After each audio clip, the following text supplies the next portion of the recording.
Good day and welcome to your favorite sport program on TV, Plus Sport.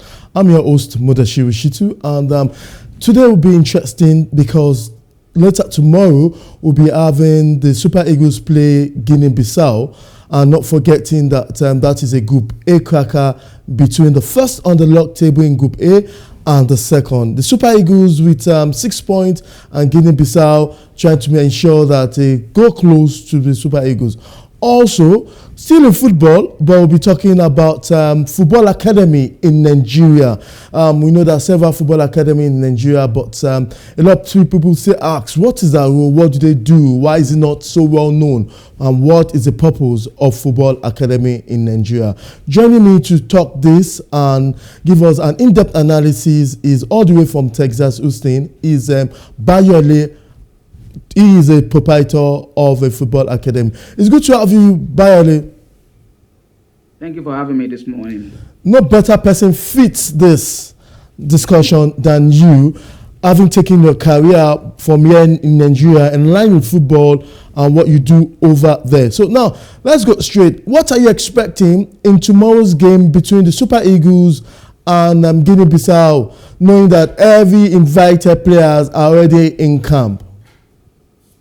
Well, absolutely. Thank you for having me, and thank you for that positive feedback. Really appreciate it. Tomorrow, as I said last week when you had me on the show, we should not underrate the guys from Guinea-Bissau.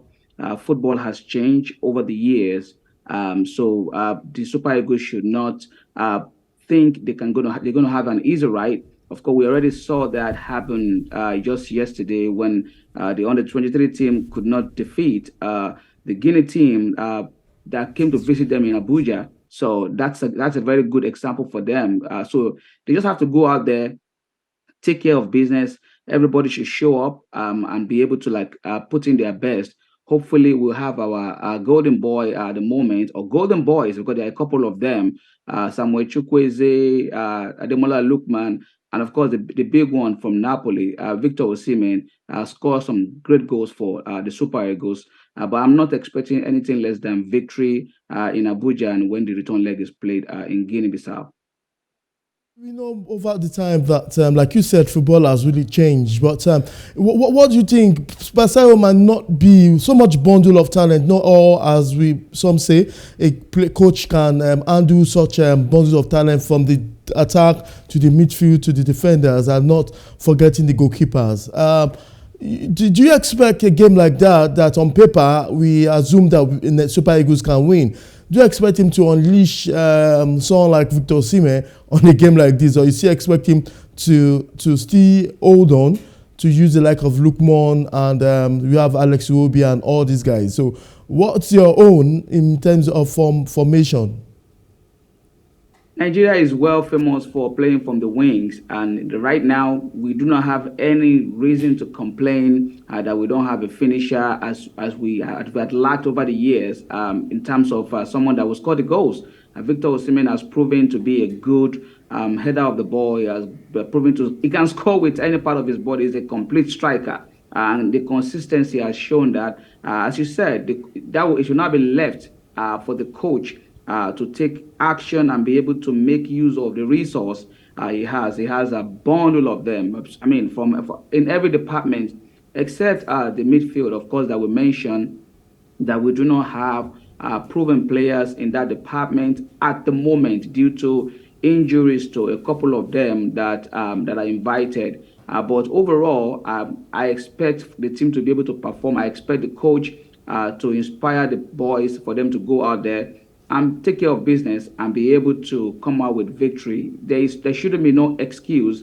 We have the squad, we have the talent. Hopefully, we have the manager that can manage the players to get the results, because it's not just about the players, it's about your tactics. It's about you thinking, okay, this person is not performing after a couple of minutes, and for you to be able to make that decision on time. If a player is not performing after 30, 45 minutes, it has been proven that you can take him out and replace him. Now that we have a minimum of 5 substitutions that you can make during any football match, so you don't have any excuse. Just go ahead and do what you have to do to get the result. The result is all that matters. So if they lay a very good example with this two-leg games in Abuja, and again after 2 days, then they will be in a good position to go forward in the qualifying series. Okay, now we know that Joe Aribo, our team have not been having ample playing times. We know Ndidi just came back from injury, and there's this talk about should you use the present form, the present form as a choice of the first 11, or we should use players that have regular times in the club instead of relying about names who know that they can do the job, but because they've not been doing so well in the club, some due to injury, some due to how competitive that rule is in the club. So are you holding on to the fact that Ndidi, who just came back from injury, should start, and a certain Joe Aribo, we know how fantastic he has been for the Super Eagles, should also start, or we should opt for players who have been active for a longer time than those two?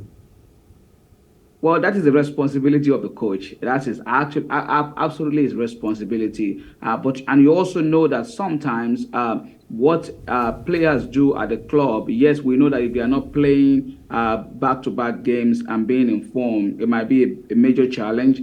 But I have not had access to their training sessions. So sometimes the coach have that full access to look at the players and see their current situation and see how ready they are for games. We might be surprised. These guys that we mentioned, Joe Aribo, Wilfred Ndidi, and Alex Iwobi has been playing week in, week out. Those three might just make the difference for the Super Eagles in the middle. I'm very happy for the progress of Alex Iwobi, very, very, very excited for him. His movement from playing as a winger and as an attacking midfielder to more of, or less of a central midfield player now for Everton has really, really been impressive. So he might just do very well to support Aribo and Ndidi in the middle, and any other person that comes in as a sub to be able to get the result. But the most important thing is that the coach have access to assess the players and determine who is willing to play and who is fit enough for a 90 minutes game or 180 minutes if we have to consider the two legs affair. So I really hope that he will not choose based on names, which I think is one of the reasons why the Football Federation hired a foreigner to manage them, because this has actually been one of the psychology issue that we've had in the past, that players are chosen based on the current form and based on name, based on brand. Now that we know that you have to choose a player based on what they can do on the field. So I really hope the team will deliver. Lastly, on the Super Eagles, there's this crack in administration, though NFF has come to deny that they did not sack our great, that's Finidi George and Ike Showroom, and they've denied that. But there's this policy, they call the rotation policy right now, that every of the assistants, whether the goalkeeper trainer, will only be available, not all of them, because of cost. That means tomorrow's game will probably not be having Finidi George and Ike Showroom. We'll be having a certain Usman Ahmad and one other assistant. And that's like a rotation policy to cut costs. How effective do you think this and the psyche or such? As a football administrator, what can you say about this? You know, these are issues I'm really, really very passionate about. When you see leadership of a football federation every time coming out with some news that should probably not be heard about, this kind of news kind of gets me really, really agitated and upset.